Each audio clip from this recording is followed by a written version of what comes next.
Masih dalam kabar khusus Dirgahayu TNI ke-78, pemirsa, kalau tadi kita lihat berbagai parade alutsista begitu ya, kemudian juga ada berbagai atraksi dari 3 Matra. Tapi yang membuat saya paling penasaran para penerjun kita, Fit. Jadi kadang ngebayangin gitu, kira-kira gimana ya, Fit ya, terjun dari ketinggian 9.000 kaki gitu, atau kadang kurang lebih 3 km di atas permukaan tanah gitu. Takut, serem, apa seru kalau Vita nih? Saya nggak bisa membayangkan sih, karena saya nggak pernah gitu ya. Tapi ya, kalau terjun dengan ketinggian seperti tadi Maria sampaikan itu, kalau dilakoni puluhan prajurit TNI dan Polri dalam persiapan HUT TNI ke-78 ya oke lah ya. Itu memang biasa dilakukan dan itu menarik ya. Tapi ini rekan kita ya, ada namanya Bayu Andrianto yang berkesempatan langsung untuk mengintip kira-kira seperti apa sih persiapan dari para prajurit dan juga personel ya, dari TNI dan juga Polri untuk memperingati hari ulang tahun ke-78 TNI. Kita akan coba lihat informasi berikut ini. Ini Bayunya ikut terjun juga apa enggak nih, kita lihat bersama ya.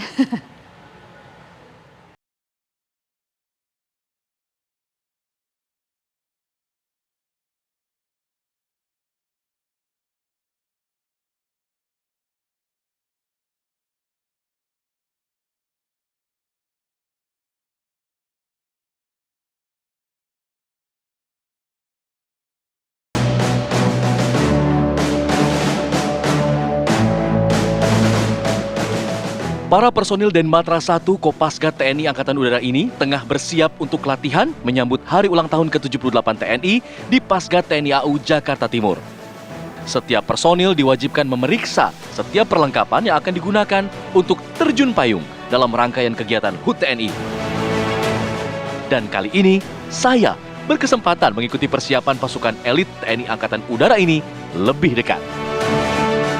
Saya bukan TNI gadungan ya, tapi saya diajak oleh rekan-rekan dari Kopasgat TNI AU untuk latihan di HUT TNI ke-78 nanti yang akan dilaksanakan tanggal 5 Oktober 2023. Kita akan lihat persiapannya, latihan terjunnya, kemudian apa saja alat-alat yang akan digunakan. Tetap bersama saya ya. Satu persatu perlengkapan diperiksa untuk memastikan kondisi dan kelayakan saat digunakan. Saya sudah bersama Letda Eko. Eko, apa yang dipersiapkan dari perlengkapan-perlengkapan ini? Ini apa, kemudian ini apa, dan harus bagaimana nanti Pak? Baik, ini dalam pelaksanaan penerjunan. Yang pertama kita siapkan adalah tentu saja parasutnya. Ini kita gunakan parasut M9. Nanti kita siapkan untuk melipatnya. Ini kita ada altimeter setting. Altimeter setting ini berfungsi untuk melihat ketinggian. Jadi ketinggian kita saat melayang. Dan kita juga harus menggunakan untuk keamanan itu helm full face. Ini aja 3 barang yang kita wajib bagi kita untuk melaksanakan penerjunan. Salah satu perlengkapan yang wajib diperiksa adalah parasut. Pemeriksaan ini untuk memastikan tali parasut, kanopi, dan bagian lainnya dalam kondisi sempurna untuk terjun. Kembaran saya, karena namanya sama, jadi saya dikasih pinjam bajunya sama Pak Gugun. Pak Gugun, gimana cara melipatnya? Silakan. Saat melipat parasut, personil harus memastikan tak ada tali yang melilit, serta lapisan parasut yang digunakan tidak dalam kondisi tersangkut maupun terlipat.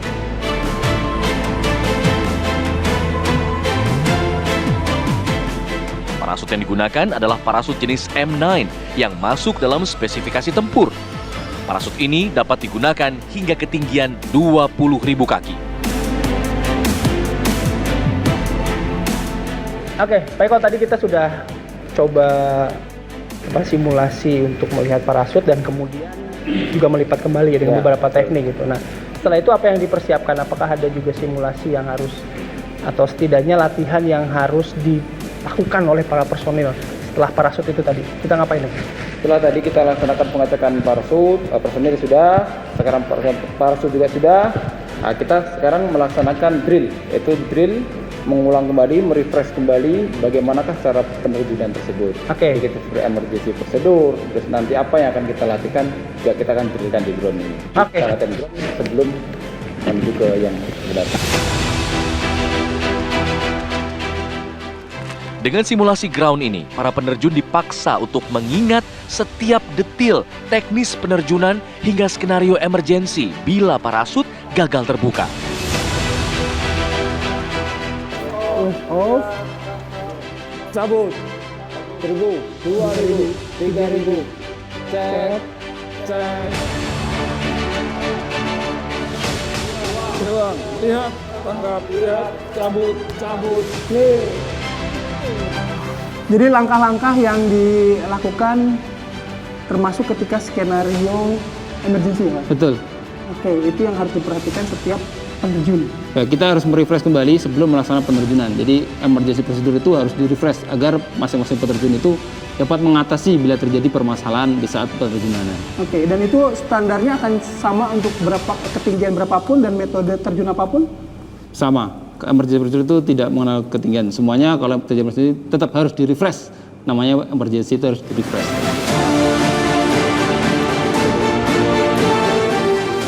Dalam tahap akhir persiapan, setiap personil diwajibkan memeriksa kembali semua detail serta kenyamanan saat menggunakan semua perlengkapan. Oke, ini udah bagian akhir dari persiapan penerjun.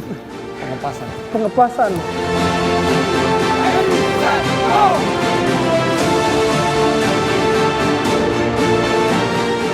Saatnya beraksi. Personil Denmatra 1 Kopasgat bersama puluhan personil TNI dan Polri menjadi prajurit-prajurit yang berpartisipasi dalam peringatan HUT TNI ke-78 dari Bandara Halim Perdana Kusuma, Jakarta. Latihannya udah kemarin, sekarang waktunya terjun.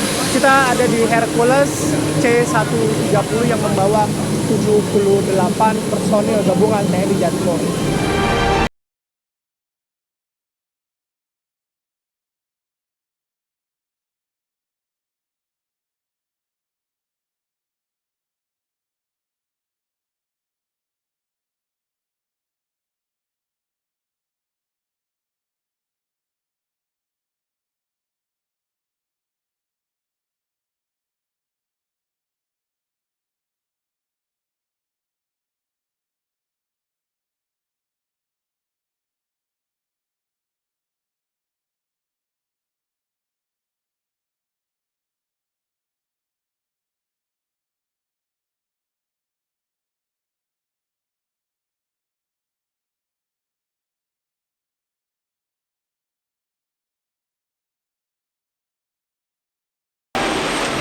Momen-momen mau terjun, saya masih bareng Mas Eko. Mas Eko, boleh sedikit nge-brief, ini terjunnya akan seperti apa, ketinggian berapa, kemudian nanti drop zone-nya seperti apa? Kita akan melaksanakan terjun ya HUT TNI yang ke-78. Ini teknisnya kita langsung lompat posisi diving di ketinggian 9.000 feet. Nanti kita cabut opening di 5.000. Oke, 9.000 feet, opening di 5.000 ya? Ya, 9.000 feet kita opening di 5.000. Semua sudah siap ya Mas ya? Ya. Kesiapan kru dan tim tadi gimana? Sudah siap semua. Ini persiapan tadi sudah run 1 sudah loncat. Sekarang persiapan run kedua. Oke. Mas Eko, good luck. Saya nggak bisa ikut nemenin, tapi good luck. Semua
Yang 9.000 kaki luar biasa loh. 1 sampai 10 saya kasih skor Bayu 20.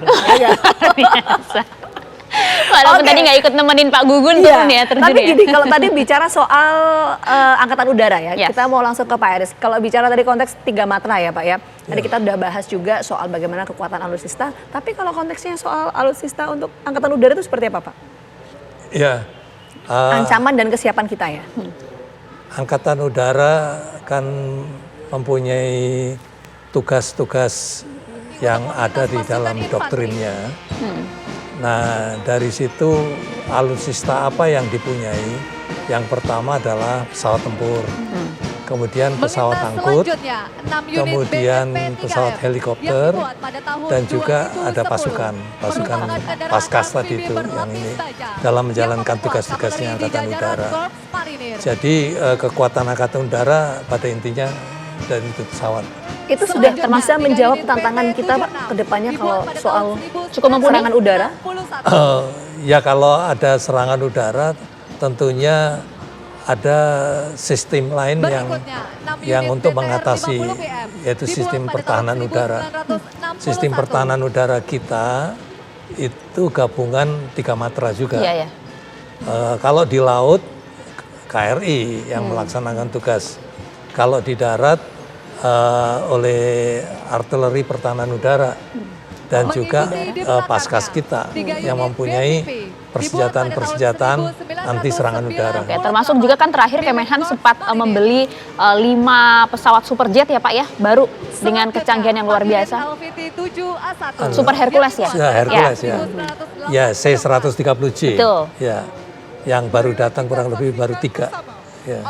Baru 3 dan masih akan ada 2 lagi dan 2 itu lagi. tentu akan memperkuat kekuatan dari TNI AU ya Pak ya? Ya jelas karena C-130J ini kan pada dasarnya dari C-130.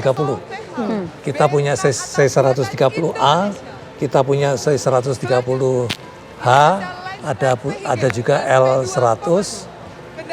Nah ini yang terakhir versinya adalah C-130J.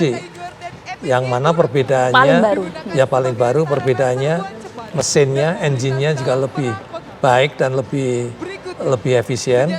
Terus juga avioniknya berbeda gitu. Ya, dengan juga teknologi yang super luar biasa gitu ya. Baik, terima kasih perbincangan kami cukup luar biasa bersama dengan Masda TNI Purnawirawan Eris Herianto, Sekjen Kemhan RI periode 2010-2013. Terima kasih atas waktunya pagi hari ini, Pak Eris. Oke, kita jeda dulu pemirsa. Kabar khusus akan kembali hadir saat lagi untuk Anda, tetap bersama kami.